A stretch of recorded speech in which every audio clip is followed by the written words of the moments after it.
I don't think anyone really prepares you for what money feels like after 65. People prepare you for retirement. People prepare you for grandkids. People prepare you for doctor visits, wills, insurance, but nobody prepares you for this feeling, this quiet fear that slips into your kitchen every morning when you sit down with a cup of coffee and a stack of bills. A fear that says, what if I don't have enough? What if something happens? What if I become a burden? And sometimes the fear doesn't even show itself as fear. It comes as tightening in the chest, a long stare at a bank statement, a sigh you didn't mean to release. I know that feeling because one morning it happened to me too. I was sitting at my kitchen table, same table my wife and I used to eat breakfast at every day for 40 years. The sun was coming through the blinds, making those long stripes of light across the table. And as I sipped my coffee, I began looking through my monthly statements. Nothing unusual, nothing dramatic, just numbers. But then something hit me, harder than I expected. I realized I'd been paying quietly, month after month, for things I no longer used, no longer needed, and in some cases, things I didn't even remember signing up for. And you know what happens next? A kind of shame washes over you.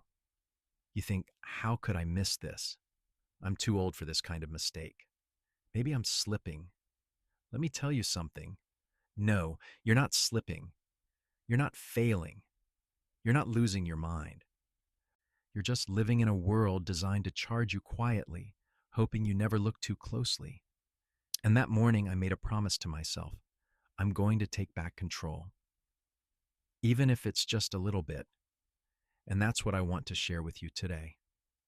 7 places where most of us over 65 lose money without realizing it. And 7 places where you can reclaim not just your dollars, but your peace.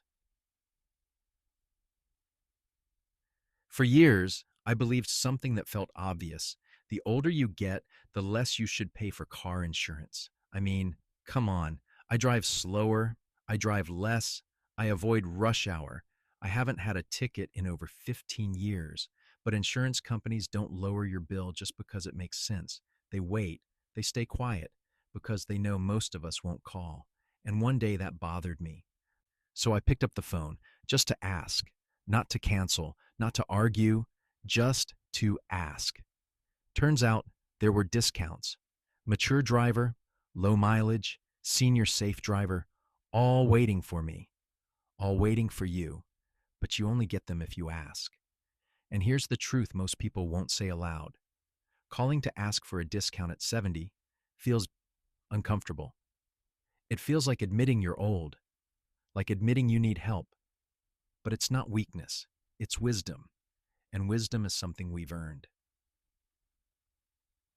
My granddaughter Emily once looked at my phone bill and said, "Grandpa, you don't even text. Why do you have unlimited data?" And I had no good answer. It was habit. It was fear of changing something that still worked. It was the worry that switching plans would mess everything up.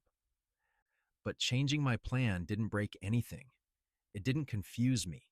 It didn't erase my number.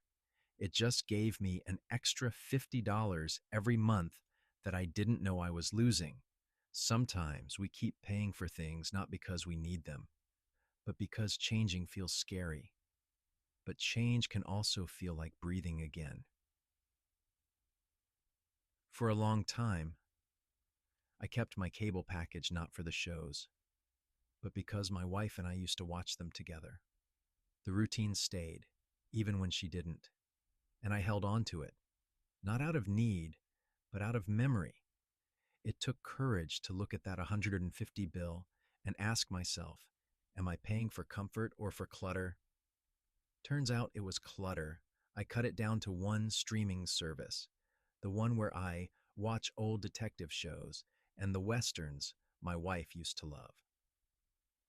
And I saved nearly $2,000 that year. But more importantly, I realized something. It's okay to let go. The memories stay even when the subscriptions don't.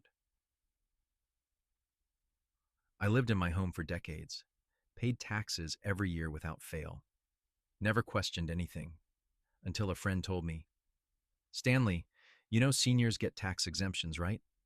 I didn't. Most people don't. But one simple form saved me nearly $800. It reminded me of something powerful. We spent our lives paying into the system. It's okay to let the system give something back. This isn't charity. This isn't pity. This is earned and we deserve it. I used to pay for a big gym I never stepped foot in. Too loud, too crowded, too young. Then I learned about silver sneakers and senior wellness programs. Quiet, gentle, people who move like I move, people who understand sore knees, soft backs, and slow mornings. The membership was free, the healing was priceless, and the community, that was something I didn't know I'd been missing. Sometimes saving money is the smallest part of the change. Sometimes the real gift is feeling alive again. I used to pick up my prescriptions like a robot. Doctor sends, pharmacy charges, I pay. Until one day, my friend Tom asked, Stanley, you ever use GoodRx? I told him the truth. I didn't even know what that was. But the first time I tried it, my $78 prescription became $26. Same pill, same bottle, same everything. Just less money leaving my pocket. And for people like us, living on fixed income, that matters. It matters a lot. You ever scroll through your bank statement and see a charge you can't explain? I had a whole list. A wine club I forgot. A newspaper I never read. A streaming service I didn't remember signing up for. 7 in total, costing me almost $70 a month. You know what I felt when I saw it? Not anger, not frustration, shame. Like I should have known better. Like I should have been paying more attention. But here's what I tell you today. You don't need to feel ashamed for trusting a world that's gotten too complicated. You just need someone to walk through it with you. Cancel what you don't use. Keep what brings you joy. And let go of the rest. These 7 things: insurance, phone plans, cable, taxes, gym, prescriptions, subscriptions. They're not just bills, they're symbols. Symbols of the parts of life that kept going even after the world slowed down for us. And sometimes they make us feel like we're losing control, bit by bit, dollar by dollar. But it doesn't have to be that way. You don't need to fix everything today. Just pick one thing, one call, one question, one form, one small step that brings you a little more peace and a little less weight on your shoulders.